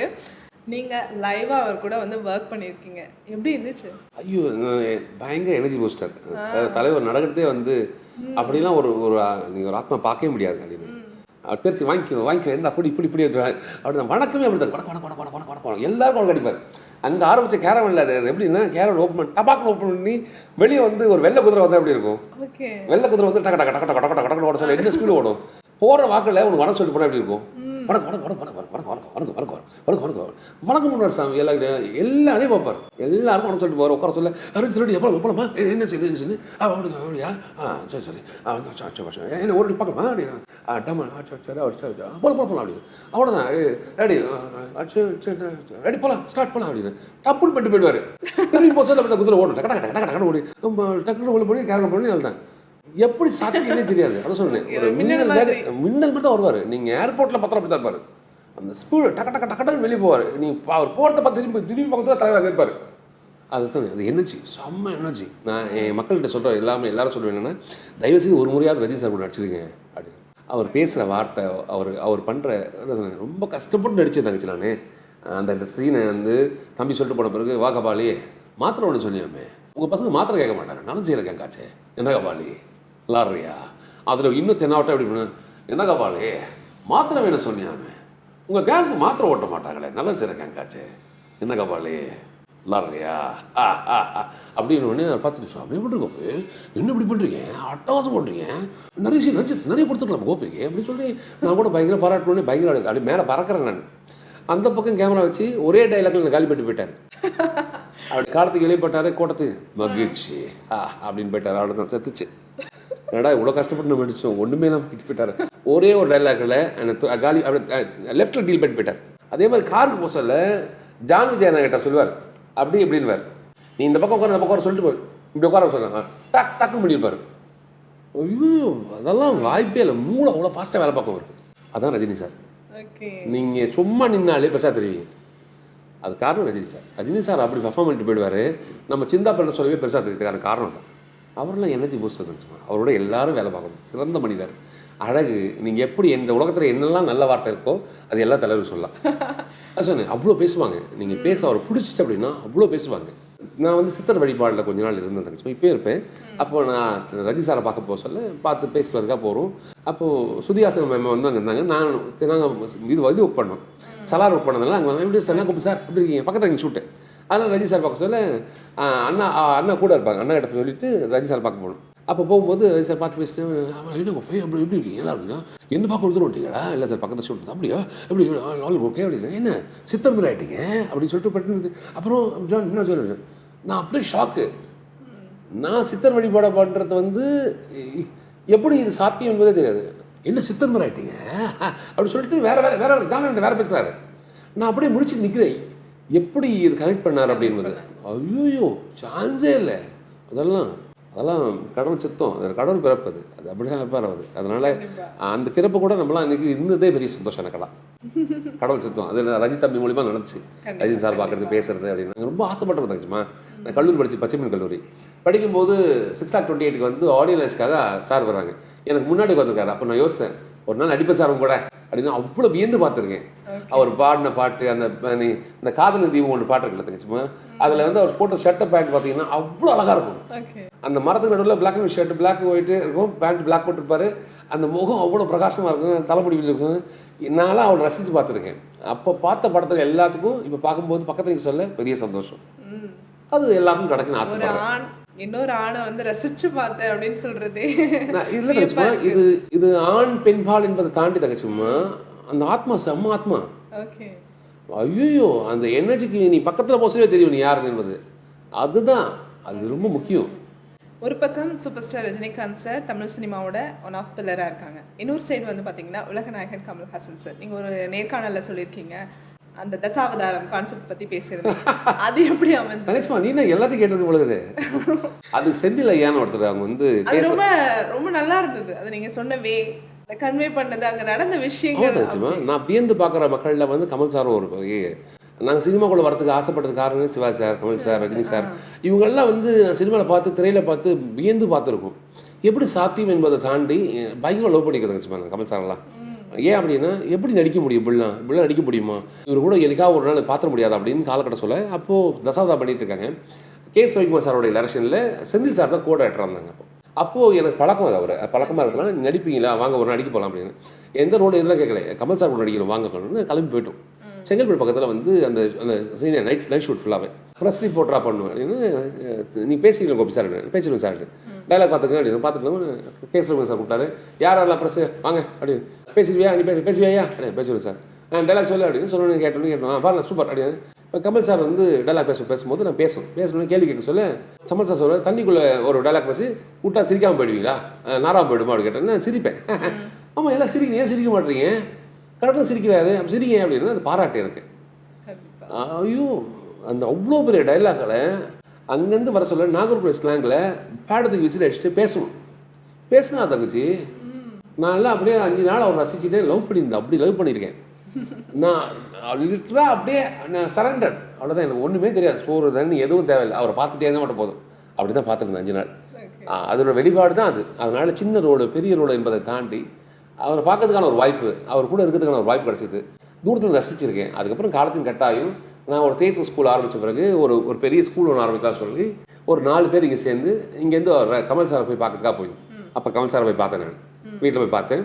அப்போ நான் பிளாக் ஷர்ட் போட்டு வந்தேன். அப்போ சார் வீட்டில் ரூம்லேருந்து வெளியே வந்து உட்காந்து பேசிட்டு என்ன தேட்டர் பண்ண போகிறீங்க எப்படி பண்ண போகிறீங்க யாராவது கேட்டேன். அப்போ நான் எக்ஸ்பிளைன் பண்ணுறேன் மைம் பண்ணுறோம். இந்த மாதிரி ஒரு 6 பேர் இதில் அந்த வச்சு நம்ம சென்னையில் ஒரு பெரிய ராமோஜி ஃபிலிம் சிட்டி மாதிரி ஒன்று ஆரம்பிக்கணும் அப்படின்னு முடிவு பண்ணி பேசினாங்க. அப்போது அது நடக்கலை. அப்புறமா அப்போது கமல் சார்கிட்ட பேசுறதுக்கு வாய்ப்புகள் கிடச்சிது. அப்போ கூட சொல்லலை. நான் நடுவில் ஒரு ஏதோ இன்டர்வியூவில் வந்து இந்த படத்தை பார்த்து ரவுண்ட் பண்ணி போட்டாங்க யாராவது, இது நீங்கள் தானே மம்மி கோப்பியானா அப்படின்னு. ஆமாம் நான் தான். அது பெருமை, எனக்கு பெரிய சந்தோஷம். எல்லாருக்கும் துவக்கம் என்பது அப்படி தானே தங்கச்சிமா, முதல் படம் எல்லாருக்கும் முதல் படம் தானே. அதனால இல்லை இது பெரிய சந்தோஷம் அது. Okay super. நிறைய நினைவுகளை வந்து அப்படியே பகிர்ந்துட்டீங்க. சூப்பர். தமிழ் சினிமாவில் நிறைய வில்லன் கதாபாத்திரங்களாக வந்து நீங்கள் நடிச்சிட்டு இருக்கீங்க. வில்லன் கதாபாத்திரங்களா உங்களை தேடி வருதா இல்ல இந்த மாதிரியே நம்ம ஆக்ட் பண்ணிட்டே போயிடலாம் அப்படின்னு உங்களுடைய தாட் ப்ராசஸ்? எனக்கு வில்லன் ரொம்ப பிடிக்கும் தங்கச்சி. எனக்கு நம்பியார் ஐயா ரொம்ப பிடிக்கும், ரகுவரன் சாரை பிடிக்கும். வில்லனா யார் நடிக்கிறானோ ரொம்ப பிடிக்கும். ஏன் அப்படின்னா ஒன்று ஹீரோவாக பண்ணணும், இல்லை வில்லனா பண்ணணும், ரெண்டு தான் ஸ்கோர் பண்ண முடியும். ஹீரோவாக பண்ணுறது ரொம்ப அழகாக இருக்கணும், உடல் கட்டுப்பாடு இருக்கணும், உடல் கட்டுக்கோப்பாக வச்சுக்கணும். அது நமக்கு ஒத்தவே வராது. ஏன் அப்படின்னு நான் நல்லா தின்னுவேன். இந்த மாதிரி யாரும் சாப்பிட முடியாது. 2 மணிக்கு சாப்பிடுவேன் நான். நல்லா விளையாடுவேன், நல்லா சாப்பிடுவேன். எனக்கு எனக்கு எனக்கு சூதுவாதே தெரியாது முதல்ல. எனக்கு எனக்கு இது வேணும் இது வேணும் என்பது சொல்லுது. இது வந்து ஓப்பனாக பேசிடுவேன். கோவப்பட்டால் அப்படி தான் பேசுவேன் முதல்ல ஒரு காலகட்டம். இப்போ இந்த கோவத்தை கட்டுப்படுத்திக்கிட்டேன். சமீபத்தில் அருண் தம்பிகிட்ட வந்து ஷோ போட சொல்ல கூட நேராக பேசிடுவேன். எதுவாக தான் பேசிடுவேன். பேசிட்டப்படி யோசிப்பேன், ஐயோ தப்பு பண்ணிட்டோமோ, ஐயோ தப்பு. அது கில்ட் என்ன பண்ணும் அப்படின்னா ரொம்ப உருகிட்டே இருக்கும். நான் 15 வாட்டி சாரி கேட்பேன், மன்னிச்சிடல தம்பி, மன்னிச்சிடல தம்பி, தெரியாமல் பேச தம்பி. திருப்பி ஒரு 2 நாளைக்கு திருப்பி கேட்பேன். அது மறக்கிறவங்க கேட்டே இருப்பேன். அப்படி இருக்கணும் முதல்ல. அதனால என்னால் வந்து ஒருத்தரை வந்து அழகாக வச்சுக்க முடியுமான்னு கேட்டால் எனக்கு தெரியல. என்ன அழகாக வச்சுக்க முடியுமான்னு தெரியல. நான் இயல்பாக இருக்கிற ஒரு கதாபாத்திரம். நான் இப்படி தான் இருப்பேன். நீ எப்போ பார்த்தாலும் இப்படி தான் இருப்பேன். நீ எங்கே பார்த்தாலும் இப்படி தான் இருப்பேன். இங்கே இது பக்கத்தில் ஒரு டீ கடை இருக்கும், அந்த டீ கடை டீ குடிப்பேன். தம்பி வீட்டுக்கு போவேன், இல்லைன்னா எங்கே ரோடு போய் கிரிக்கெட் விளையாடுவேன், வெயில் வெயில் விளையாடுவேன். எனக்கு எதுவுமே தெரியாது. அப்படி தான் இருப்பேன். ஆனால் ஹீரோனை நிறைய அழகாக வச்சுக்கணும், தன்னை ரொம்ப அழகாக மேம்போக்காக வச்சுக்கணும், உணவு கட்டுப்பாடு இருக்கணும். 6 மணிக்கு மேலே சாப்பிட மாட்டாங்க, இதை சாப்பிடக்கூடாது, தண்ணி கொஞ்சமாக குடிக்கணும், தண்ணி நிறைய குடிக்கணுவாங்க. திடீர்னு பார்த்தா மாசாக இருப்பாங்க, திடீர்னு பார்த்தா 8 பேக் போட்டுப்பாங்க, 6 பேக் வச்சுருப்பாங்க. நமக்கு ஒரே பேக்கு தான், நமக்கு உள்ளே போகும் வெளியே வரும், அவ்வளோதான். அது மட்டும் தான் இருக்கும். அதனால் இதெல்லாம் ரொம்ப கஷ்டம் தான். ஆனால் வில்லன் அப்படி கிடையாது. எப்படி ஒன்றா இருக்கலாம். ஆனால் நடிக்கணும், நல்லா நடிக்கணும். அவனை கெட்டவனா காட்டுறதுக்கு வந்து நிறைய மெனக்கட்டிகிட்டே இருக்கணும். நல்லவனை காட்டுறது ரொம்ப ஈஸி. நீ கெட்டவனா காட்டுறதுக்கு நிறைய மெனக்கட்டணும். உன் பார்வை மாறும், உன் செயல் மாறும், உன் சொற்கள் மாறும். அதுக்கு ஒரு உருவ வழிபாடு கொடுத்துருப்போம். அந்த வார்த்தை அப்படி வெளியே சொல்ல, ஐயோ அந்த ஆளா மோசமானாச்சே அப்படி என்னை பார்த்து பயந்துருக்காங்க. என் பக்கத்தில் ஐயோ அவர்கிட்ட பேசாத அவருக்கு அச்சுடுவார் அப்படின்னு. நான் அப்படிலாம் கிடையாது. ஆனால் அந்த படம் ஜெயிச்சிச்சு. நம்பியார் ஐயா திரும்ப திட்டிருக்கோம். அப்படி திட்டுவோம். ஏன் அப்படின்னா அந்த கதாபாத்திரம் அவள் வாழ்ந்து உயிரோட வந்து ரகுவரன் ஐயா திரும்ப திட்டிருக்கோம். இப்போ அவ்வளோ மனுஷனோட அந்த ஆளெலாம் அப்படி திட்டி நான் பயந்துருக்கேன் அவரை பார்த்தலாம். அந்த விஷயந்தான் என்னை உள்ளே கொண்டு போச்சு. அதனால் அதில் நிறைய பண்ண முடியும் நம்பிக்கை வந்துச்சு. ஸோ அதுக்காக முயற்சி பண்ணது தான். அந்த முயற்சி பண்ணது எனக்கு வில்லனா பிடிக்கணும். வில்லன் கதாபாத்திரம் நிறைய வர ஆரம்பிச்சது. அதை நான் ரொம்ப சந்தோஷமாக தான் எடுத்துக்கிட்டேன். காலத்துக்கு கேட்டால் நான் சொன்னேன், கரண் தம்பி ஒருத்தர் இருக்கான், தெய்வ குழந்தை இருக்கான். எப்போ ஃபோன் பண்ணாலும் என்ன ஹீரோ ஆகிட்டு கிருஷ்ணாட்ட சொல்லிட்டேன் நான். அவன் தெய்வ குழந்தை. அவனுக்கு இப்போது 30 வயசு ஆகுது. ஆனால் வளர்ச்சி வந்து 17 வயசுக்கான வளர்ச்சி பிள்ளைக்கு. அவன் எப்போ பண்ணாலும் சொல்லுவான், ஆனால் ஹீரோ ஆகிடுவேன், நீ ஹீரோ ஆகிடுவேன். தம்பி பிஸியாக இருக்கிறேன், அப்புறம் கூப்பிட்றேன் அப்படின்னு. ரொம்ப தங்கமான பையன். நீங்கள் அவனை ஒரு நாள் இன்டர்வியூ எடுக்கணும். கண்டிப்பாக நீங்கள் அவன் எடுக்கிற இன்டர்வியூ வந்து இந்த உலகத்தில் சிறந்த இன்டர்வியூ அது பண்ணி கேட்டிங்கன்னா கடவுளோட இன்டர்வியூ தான் இருக்கும். ஏன்னா நீங்கள் கடவுள்கிட்ட கேட்டு கேள்வி வாங்குறீங்க, அவனை பேச வைக்கிறதே கடவுள்கிட்ட பேசுகிறீங்க. அதனால் அவன் யாருக்கும் உரம் நினைக்க மாட்டான், எல்லாரும் எவ்வளோ சந்தோஷமாக வச்சுருப்பான். நீங்கள் எதாவது கேட்டீங்க உடனே கிருஷ்ணா போய் பேசுவான். கிருஷ்ணா உங்கள் பேர் எனக்கு கேட்டார், கொடுத்துரு அப்படின்னு. கொடுத்துட்டு வரணும் தம்பி, வருதுங்கச்சுமா. நான் அவன் என்ன சொன்னாலும் நடக்கும். நான் இப்போ ஒரு பித்தன் ஒரு படம் நடிக்கிறேன். இந்த படத்தில் நான் வந்து பித்தனாகவே நடிக்கிறேன். ஹீரோ அந்த கதைக்கான நாயகன். அது முடிச்சு அடுத்த படத்துக்கான ஒரு ஹீரோவாக நடிக்கிறதுக்காக ஒரு படம் நிற்கிது. ஒரு 2 படத்துக்கு ஸ்கிரிப்ட் கையில் கொடுத்துட்டு படிக்க சொல்கிறாங்க. அது காரணம் யாரும் எப்படி சாத்தியம் அப்படின்னா, எங்கேயோ யாரோ பெருசாக கடவுள்கிட்ட பிரார்த்தனை வச்சுருக்காங்க, அது நடக்க ஆரம்பிக்குது. எனக்கு ஆசை இருந்ததை வந்து நிறைவேற்றத்துக்கு ஒரு இடம் தேவைப்படுத்தில. என்ன பண்ணிட்டு இருக்கேன், எதுனா பண்ணணும் அப்படின்னு. அந்த காலகட்டம் அதை நடத்துது. காரணம் என் மேலே பெரிய பட்டு வச்சுக்க நிறைய மக்கள் இருக்காங்க. அவங்களோட ஆசை அது நடக்குது. நான் நல்லா இருக்கேன் அப்படின்னா என்னை சுற்றி இருக்க எல்லா மக்களுமே, நான் கெட்டு போகிறது நான் மட்டும்தான். ஏன்னா என் எண்ணம் தப்பாக இருக்குது. இந்த எண்ணங்கள் எல்லாத்துக்கூட நான் ஒற்று போயிட்டேன் அப்படின்னா நான் சூப்பராகிடுவேன். நான் இந்த எண்ணத்தை எல்லாத்தையும் ஆராய ஆரம்பிச்சிருக்கேன், நான் கெட்டு போயிடுவேன். ஆராயாமல் அப்படியே எடுத்துக்கேன், எது வந்தாலும் ரொம்ப அழகாகிடும். சூப்பர். நிறைய நல்ல விஷயங்களும் நம்மளுடைய நேர்காணலில் சொல்லிக்கிட்டே இருக்கீங்க. உங்களுடைய தமிழ் சினிமா ட்ராவலில் திடீர்னு பார்த்தீங்கன்னா நீங்கள் வந்து தெலுங்கு சினிமாலேயும் நிறைய பெரிய பெரிய படங்கள்லாம் வந்து நடிச்சிருக்கீங்க. சலாரா இருக்கலாம், அண்ட் புஷ்பாவாக இருக்கலாம். அதெல்லாம் எப்படி அமைஞ்சுது? நம்ம இண்டஸ்ட்ரியில் எத்தனையோ ஆக்டர்ஸ் இருக்காங்க, எல்லாரும் வந்து தெலுங்கு சினிமாவில் நடிக்கிறாங்களா அப்படின்னு கேட்டிங்கன்னா இல்லை. சத்தியத்துக்கு தெரியாது ஆக்சுவலா. இது ஏதோ கடவுள் சுத்தம். நான் வெப்சீரிஸ் ஒன்று பண்ணேன், ஃபேமிலி மேன் 2 ஒன்று பண்ணேன். அதுவும் எனக்கு தெரியாது எப்படி நடந்துச்சுன்னு தெரியாது. இந்தியில் 2 படம் பண்ணுறதுக்காக பேசினாங்க, அதுவும் தெரியாது எப்படி நடக்குது. நமக்கு மேலே ஆண்டவன் என்ன சொன்ன, பேஸ்ட் ஆன் லவ். நீ எதை நேசிக்கிறாயோ அதுவாகவே மாறுவாய். நீ நேசிக்க ஆரம்பிச்சிருக்க சினிமா உனக்கு தூக்கி கூப்பிட வச்சுக்கணும். எப்போ உனக்கு உதாசீனப்படுத்துறியோ அது உனக்கு உதாசீனப்படுத்தும். முதல் வாய்ப்பு தெரிச்சல ஓடணும், தப்பத்தப்போடு ஓடணும். இங்கே ஒரு டைலாக் பேச மாட்டோமா அப்படின்னு. இன்றைக்கி அந்த டைலாக் ஒரு டைலாக் ஒரு சொல்ல கேரளா பண்ணுறதுக்கு டைலாக்கத்தை கூட சொல்ல மாட்டேன். நான் போய் வாங்குவேன். நான் முதல் படத்துக்கு என்ன பண்ணணும் அதோடு நிறைய உழைக்கணும் இப்போ. ஸோ அந்த உழைப்பு தான் இங்கே கொண்டு போகுதுன்னு நினைக்கிறேன். அதனால் எனக்கு மொழி தெரியுமா கேட்டால் கண்டிப்பாக தெரியாது. ஆண்டவன் ஏதோ வழி நடத்திட்டே இருக்கான். நான் அதை சொன்னேன், நல்ல ஆத்மாக்கள் நிறைய செக்ஸ் சொல்ல. நான் அவனை கேட்டு பாருங்க, நீ தம்பி நான் ஹிந்தி படம் நடிக்கலாம் என்ன சொல்கிறேன் அப்படின்னா, நான் நன்னா கண்டிப்பாக என்ன என்னை யாரும் தெரியாதானே தம்பி, இப்போ தான் பழக்கம். ஆனால் அவன் மனசில் வந்து நான் இடம் பிடிச்சது காரணம் என்ன, நான் அன்பாக இருந்திருக்கேன் அவங்ககிட்ட. நம்ம ஒன்றும் பெருசாக தான் பண்ணல. தம்பி சாப்பிட்டியா அப்படின்னு சொல்லி சாப்பிட ஒன்று முதல்ல கையில் கொடுத்து சாப்பிட சொல்கிறேன். தண்ணி கொடுக்குறேன், அவனை உபசரிக்கிறேன், முதல்ல அவனை மனுஷனாக பார்க்குறேன், சக மனிதனாக பார்க்குறது பெரிய குவாலிட்டி. அப்படி பார்க்கும்போது அந்த அன்பு என்னை கடத்துறது. நான் 2ஆக கொடுக்குறேன் உங்கள்கிட்ட, அந்த அன்பு 4ஆக மாறுது, 4 8ஆக மாறுது, 8 16. அது என்ன பண்ணு, இங்கே ட்ராவல் பண்ணி போய் தெலுங்கில் போய் வந்துச்சு. அங்கேருந்து ஃபோன் பண்ணேன், நான் ஓகே நான் படம் பண்ணுறேன் வா அப்படின்னு. தெலுங்கு தெரியாது தம்பி, வானா பார்த்துக்கலாம் அப்படின்னு சொல்லி இப்போ தம்பி நடிக்க வைக்கிறான். இப்போ நல்லா நடிக்கிறத பார்க்குறது அங்கே இருக்க ஒரு 10 அன்பை நான் சேர்ந்துக்கிறேன். என்ன கோபியன் எப்படி இருக்காரு, வந்தார் நடித்தார், ஒரு பாட்டு போகிறார், எவ்வளோ அன்பாக இருக்காரு, என்னடா அந்த ஆர்டிஸ்ட் மாதிரி இல்லையா, ரொம்ப சாதாரண காரணம் அப்படின்னா நான் அன்பு கடத்துறேன். அந்த அன்பு என்ன பண்ணுது, அது ரெடி ஆகிட்டே இருக்குது என்ன. அதனால் எங்கேருந்து ஹிந்திக்கு ஒருத்துக்கு போகுது, ஹிந்தி போச்சு அந்த கோபியில் நான் கூப்பிட்டு பேசிக்கிறேன், நானே பேசிக்கிறேன் அப்படின்னாங்க. அதுதான், வேறு ஒன்றும் பெருசாக எதுவும் பண்ணவே இல்லை. நான் அன்பை கடத்துறதுனால என்னை எல்லா இடத்துலையும் கொண்டு போய் சேர்க்கணும். ஓகே. புஷ்பா சலார் ரெண்டுமே வந்து பெரிய பட்ஜெட்டில் வெளியான திரைப்படங்கள். அதில் கற்றுக்கிட்ட விஷயங்கள் ஏராளமாக இருக்கலாம். மல்டி டேலண்டட் பர்சன்ஸ் அதில் நடிச்சிருந்தாங்க. அந்த அனுபவம் எப்படி இருந்தது? கேஜிஎஃப் படம் பார்க்க சொல்ல தங்கச்சிமா, யார் இவர் பயங்கரமாக பண்ணிடுவார், எப்படியாவது ஒரு படத்தில் ஒரு சீனை நடிச்சக்கூடாதா அப்படின்னு ஆசைப்பட்டிருக்கும். அப்போது அன்பு அறிவு மாஸ்டர்கிட்ட சொல்லும்போது எனக்கு பழக்கம், அன்பு அறிவு மாஸ்டர் நல்ல பழக்கம். ஏன்னா எனக்கு கெத்து படத்துலேருந்தே பழக்கம், மெட்ராஸ் படத்தில் பழக்கம். எனக்கு நல்ல மனிதர்கள், ரொம்ப தங்கமான விஷயம். நான் அவங்கள பார்த்து வியந்திருக்கேன். 2 பேரும் வேற ஒரு வீட்டில் இருக்காங்க சும்மா, 2 பேரும் ஒரே சட்டை, ஒரே பேண்ட்டு, ஒரே ஷூ, எல்லாம் எப்படி சாத்தியம்? இப்போ நான் ஃபோன் பண்ணி சொல்கிறேன், டேய் தம்பி நாளைக்கு இதை போடுறேன், பிளாக் ஷர்ட்டை போட்டு வந்துடுறேன். எந்த பிளாக் ஷர்ட்டு அப்படின்னு கேட்பேன். கண்டிப்பாக நம்ம டாட் போட்ட ஒரு ஷர்ட் வச்சுருப்பேன், அதே மாதிரி 10 ஷர்ட்டை வச்சுருப்பேன். 2 பேரும் ஒன்று போல வருவாங்க தங்கச்சி, 2 பேரும் வேற வேறு இடத்துல இருக்காங்க. ஓகே, ஒரே வீட்டில் இல்லை.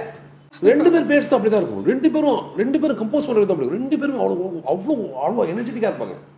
அப்படி வேலை பார்க்குவாங்க, ரொம்ப அழகாக வேலை பார்ப்பாங்க. நான் அவளை பார்த்து வியந்த காலகட்டத்திலேருந்து நான் சொல்லியே இருக்கேன் என்கிட்ட, எப்படியாவது ஒரு நாள் நடிக்கிற சார். இப்போது இந்த படத்தில் நடிக்கிறதுக்கு ஃபோன் பண்ணி கேட்குறாங்க. அப்போது நான் பிரசாந்த் நீலை பற்றி ஒரு ஐயாட்ட சொல்லும்போது நான் பார்ப்பேன், இங்கே ஆடிஷனுக்கு சொல்ல கூப்பிட்டாங்க. அப்போ நாங்கள் இல்லை அப்படின்னு திருப்பி வேறு ஃபோன் பண்ணி சொல்கிறாங்க, கேஜிஎஃப் ஆடிஷனுக்கு உனக்கு போய் பண்ணிடுறியா அப்படி கேட்டாங்க. இல்லையா நான் வேறு படம் பண்ணிட்டு இருக்கேன், முடியாதுன்னு சொல்லி முடிச்சுட்டு இருந்தாங்க. காலங்கள் வருது, படங்கள் போடுது, சூப்பர் பாட்டு 1 முடிச்சு, பாட்டு 1 செம்ம ஹிட் ஆயிடுச்சு. இப்போ சலாருக்கு வந்து எனக்கு நான் வைசாக்கில் இருக்கேன், தெலுங்கு படம் பண்ணிட்டு இருக்கேன், கல்லி ரோடின்னு படம் பண்ணிக்கிறேன் பண்ண சொல்ல. அப்போ இந்த ஃபோன் வந்து இது மாதிரி ஆடிஷனுக்காக கூப்பிட்றாங்க, டெஸ்ட் லுக் டெஸ்ட் பார்க்கணுமா அப்படின்னு சொல்லி கூப்பிட்டாங்க. அப்போது நாராயணன் சொல்லி எனக்கு ஒரு அண்ணா தான் வந்து தெலுங்கு மேனேஜராக பார்க்குறாங்க. அப்போ அவர் உள்ளே இருந்தாலும் வந்தோடனே போனோடனே பிரசாந்த் சார் வந்து மேலே இருக்கணும், யாரை பார்க்கணும் ஆசைப்பட்ட கேரக்டரோ அந்த கேரக்டர் மேலே நிற்குது. மேலே வர சொல்லு கோபி சார், உள்ள பண்ண கோபி சார் ஸ்மோக் அப்படின்னு அவங்க ஸ்மோக் சார். இப்போ கதை எக்ஸ்பிளைன் பண்ணுறாரு, பண்ணி முடிச்சுட்டு எல்லாத்தையும் சொல்லி முடிச்சுட்டு இதான் கதை அப்படிதான் சொல்லி முடிச்சுட்டு 4th-லேருந்து 10th வரைக்கும் எந்த டேட்டே கொடுத்துருவாங்க. 4th-லேருந்து 10th வரைக்கும் ஆல்ரெடி டேட் கொடுத்துட்டேன். 1லேருந்து 10 வரைக்கும் அதில் 2 நாள் மட்டும் ஃப்ரீயாக இருக்குது. அருண் தம்பி வந்து பாலிவுட் ஒர்க் பண்ணுறான் தம்பி, அவன் தான் கோ டேரக்டர். அண்ணா 1லேருந்து 10th வரைக்கும். தம்பி இல்லை தம்பி டேட்டு கொடுத்த தம்பி, 2 நாள் தான் ஃப்ரீயாக இருக்குது, அதுக்கப்புறம் கொடுக்க முடியாது தம்பி. என்னென்ன அப்படி சொல்கிறேன் அப்படின்னு டேரக்டர் வந்தால் டேரக்டர் சொன்னேன், இது முன்னாடி சொல்ல மாட்டீங்களா, நான் கதை சொல்லி முடிச்சிட்டேன், கோபி சார் தான் வேணும் சொல்கிறேன், அப்போ ஏன் கேட்க மாட்டீங்களா, எனக்கு தெரியாது என்ன பண்ணி தெரியாது, எனக்கு கோபி சார் 1லேருந்து 10th வரைக்கும் வரும், நீங்கள் ப்ரொடக்ஷன் பேசுகிறேன். இப்போ நான் பண்ணுற ப்ரொடக்ஷன் கேட்டால் அவங்க ஒத்துக்க மாட்டேட்டாங்க, டேட்டு கொடுக்கல, ஒரே பஞ்சாயத்து. நான் அப்புறம் அருண் தம்பி கையெழுத்து கும்பிட்டேன், தம்பி இல்லை தம்பி நான் இந்த படம் பண்ண முடியாதுன்னு நினைக்கிறேன், அடுத்த படம் பண்ணிக்கிறேன், யாரையும் கஷ்டப்படுத்த வேணாம், இல்லை தம்பி போகிறேன் தம்பி பார்த்துக்கலாம் தம்பி அப்படின்னு சொல்லி. இப்போ அண்ணா இல்லைண்ணா முயற்சி பண்ண லாஸ்ட்டாக ஒரு ட்ரை பண்ணணும்னு சொல்லி அவன் சொல்கிறான், பேசுகிறாங்க டேரக்டர் சார்கிட்ட, எனக்கு கோபி சார் தான் வேணும்னு சொல்கிறாங்க. டேட் இல்லை தங்கச்சி.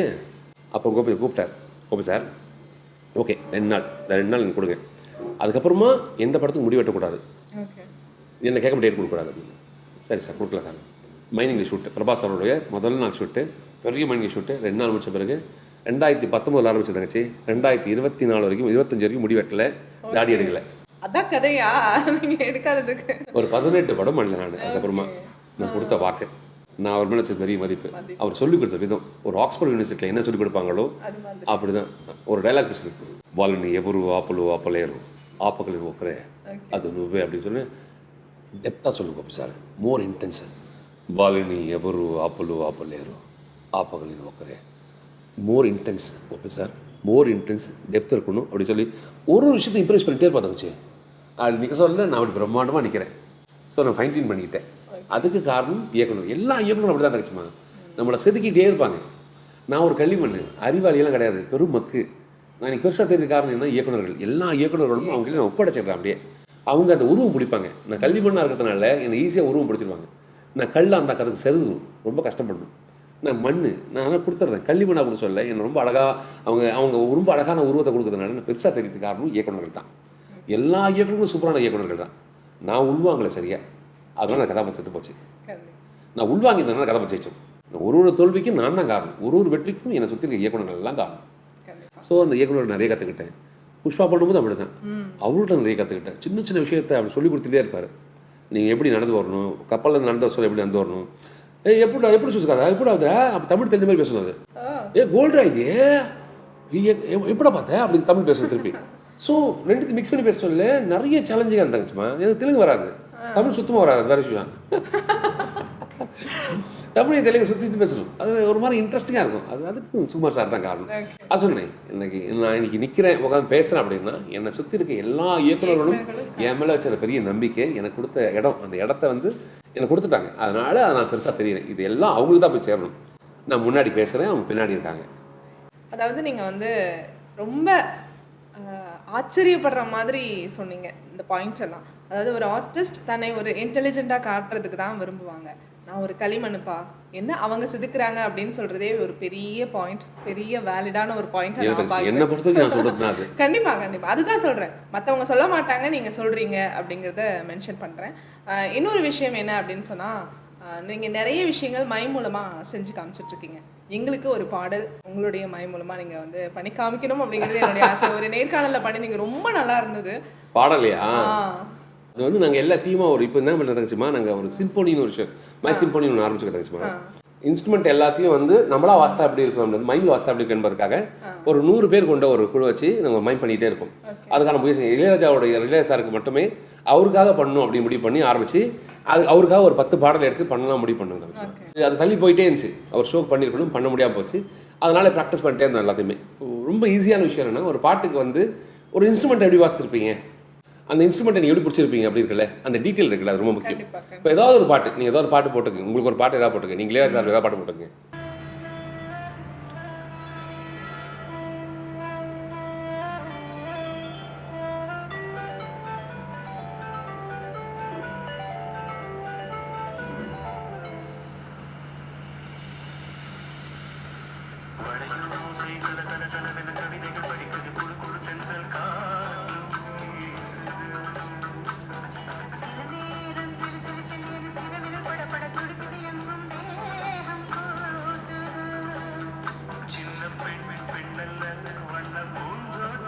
இது மைல்டாக பண்ணுது. இப்போ நான் இமேஜின் தான் பண்ணுறேன். இப்போ அந்த பெருசாக பண்ணணும் அப்படின்னா, இதே பாட்டுக்கு அந்த ஃப்ளூட் வந்துச்சு, ஃப்ளூட்டுக்கு நான் வாசித்து எழுதியிருப்பேன். இப்போது அதில் ஒரு பீட் இருக்கும்.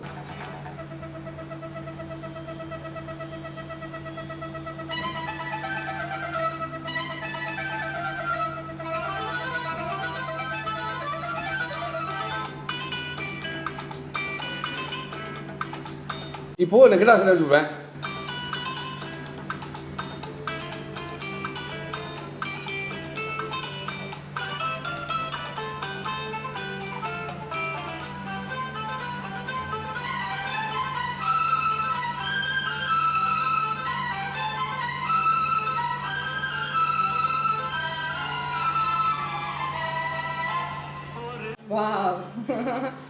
இப்போ இது இமேஜினேஷன் தான். ஸோ ஒரு இன்ஸ்ட்ருமெண்ட்டுக்கு பிரித்து வச்சுருப்போம். ஒரு 20 பேர் இன்ஸ்ட்ருமெண்ட் பிரித்து வச்சுட்டு அதுக்கு மைம் பண்ணணும். இப்போ நான் மைம் பண்ணது வெறும் பார்வை இருந்துச்சு இல்லை, அப்படி இல்லாமல் நான் ஒரு விஷயத்த பண்ணிகிட்டே உங்களை பார்க்குறவரை பார்த்துருப்பேன்.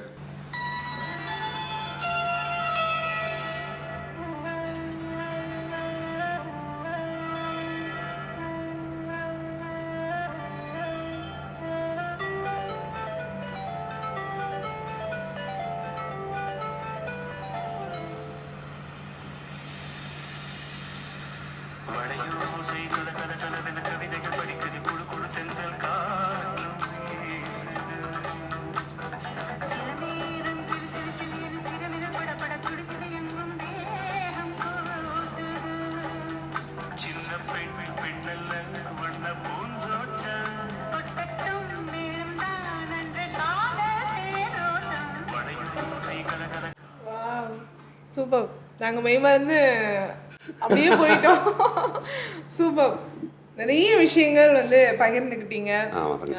நிறைய நல்ல விஷயங்கள் நாங்கள் உங்ககிட்ட நாளுக்கு நாள் கற்றுக்கிட்டே இருக்கோம். சமூக வலைதளங்கள் அப்படின்னு எடுத்து பார்த்தோன்னா, உங்களுடைய பேச்சுக்கள், உங்களுடைய கருத்துக்கள் எல்லாமே மக்களுக்கு யூஸ்ஃபுல்லான நிறைய விஷயங்களாக சொல்லிக்கிட்டு இருக்கீங்க. இங்கே இருக்கக்கூடிய எல்லாருக்கும் ஒரு அண்ணனாக இருந்துட்டு இருக்கீங்க அப்படிங்கிறது தான் ஒரு நிதர்சனமான ஒரு வார்த்தை அப்படின்னு கூட சொல்லலாம். அண்ணன் அப்படிங்கிற அங்கீகாரம் கொடுக்கறதே பெரிய விஷயம். இப்படி இருக்கக்கூடிய சமூகத்தில் அந்த கேரி பண்ணிக்கிட்டேவும் இருக்கீங்க, நிறைய நல்ல விஷயங்கள் பண்ணிட்டேவும் இருக்கீங்க. அதை டெடிகேட் பண்ற விதமா ஒரு சின்ன கவிதை உங்களுக்காக எடுத்துட்டு வந்திருக்கேன். உடன் பிறந்தாலும் எனக்கு நீ அண்ணன் கிடையாது என்று உதறி தள்ளும் உறவுகளுக்கு மத்தியில் இப்படியும் ஒரு சில அண்ணன்கள் இருக்கத்தான் செய்கிறார்கள். அண்ணனாக வேண்டுமென்றால் தகுதி தேர்வு எழுத வேண்டுமா என்ன? அவனுக்காக ஒரு ரெக்கார்ட் நோட் எழுதி கொடுத்தாலே போதும், அவன் உங்கள் அடிமைதான். ஆண்கள் என்றால் கொடுமைக்காரர்கள் என்ற எண்ணம் போய் ஆண்களிடமும் ஒரு கண்ணியம் உண்டு என்று எனக்கு புரிய வைத்ததே அவன்தான். என்னை பொறுத்தவரை அண்ணன்கள் எல்லாம் வாலிப அப்பாக்கள் தான். ஆஹா, அடங்குச்சு. வாழ்க வெள்ளாண்டு வாழ்க, நல்ல வார்த்தை. கடைசி வாசகம் ரொம்ப நல்லா இருந்துச்சு. அண்ணன்கள்லாம் அப்பா தான். உண்மை எனக்கு என்ன சிறு வயதிலே அப்பா தவறிட்டாங்க, என் அண்ணன் தான் வளர்த்தாங்க. நீங்கள் சொன்னீங்களே முதல்ல, இந்த அறிவு எந்த கிடையாது.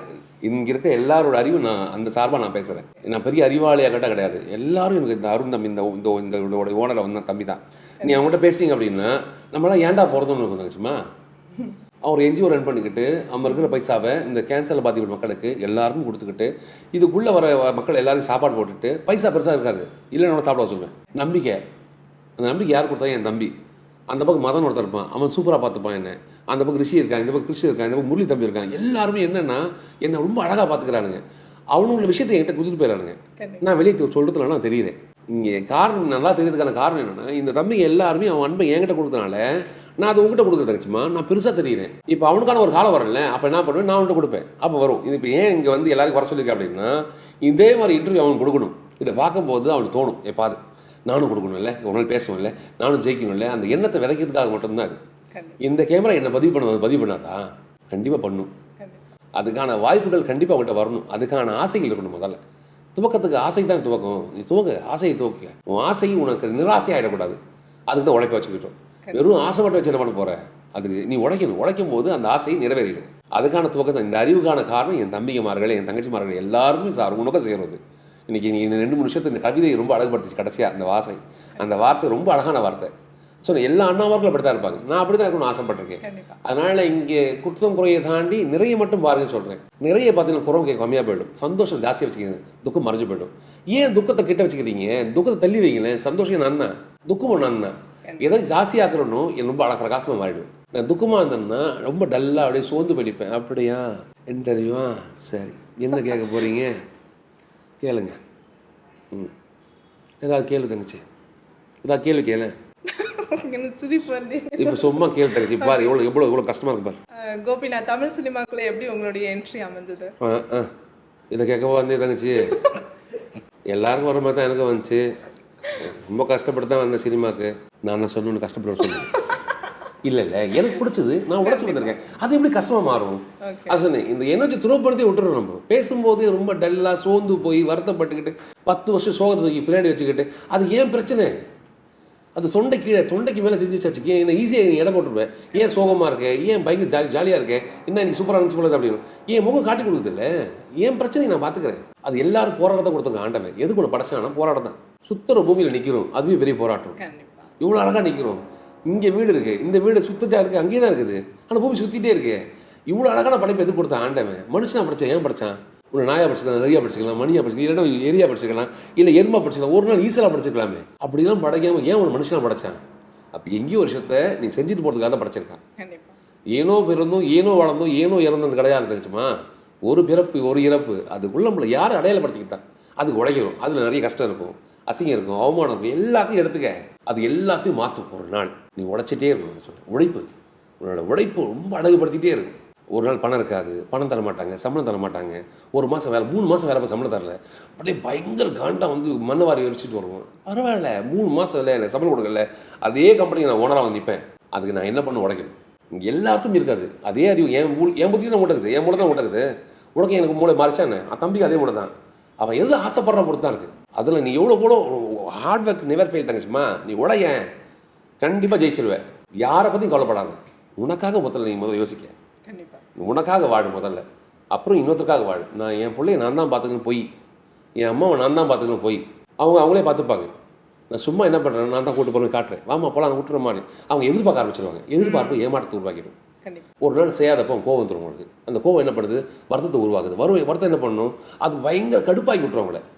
அதெல்லாம் தாண்டி செய்தான் போகிறேன். எப்படியும் சிறப்பாக செஞ்சுக்க, நல்லதாக செஞ்சுக்க, நல்லதே நடக்கும், நல்லதே நினச்சிக்க. கண்டிப்பா. அதனால் உங்கள் அனைவருக்கும் பெரிய வாழ்த்துக்கள். நான் பேசின வார்த்தைகள் யார் மனசையாவது தெரிஞ்சோ தெரியாமலோ புண்படுத்திருந்தால் அது பெரிய மன்னிப்பு தங்கச்சுமா. ரொம்ப அழகான தமிழ் கோர்வையில் ரொம்ப அழகாக கவிதை படிச்சது பெரிய வாழ்த்து தங்கச்சுமா. எங்கேயோ ஏதோ மொழியிலேருந்து எனக்கு என்னை பிடிச்சி ஒரு இன்டர்வியூ எடுத்துட்டேன், அதுக்கு பெரிய சந்தோஷம். கண்டிப்பா. அதாவது தனக்குள்ள இருக்கிற நல்ல விஷயங்கள் மட்டும் இல்ல, தான் பாசிட்டிவா எப்படி இருக்கணும் அப்படிங்கிறதையும் உங்க மூலமா நிறைய பேர் வந்து இப்ப பார்த்து தெரிஞ்சு அது மாதிரி நடந்துக்கிறதுக்கு ஒரு பாயிண்டாவது ஸ்டெப் எடுப்பாங்க அப்படின்னு நினைக்கிறேன். கலைஞர் செய்திகள் சார்பாகவும் என்னுடைய சார்பாகவும் பெஸ்ட் விஷயம். வாழ்த்துக்கள் தங்கச்சுமா.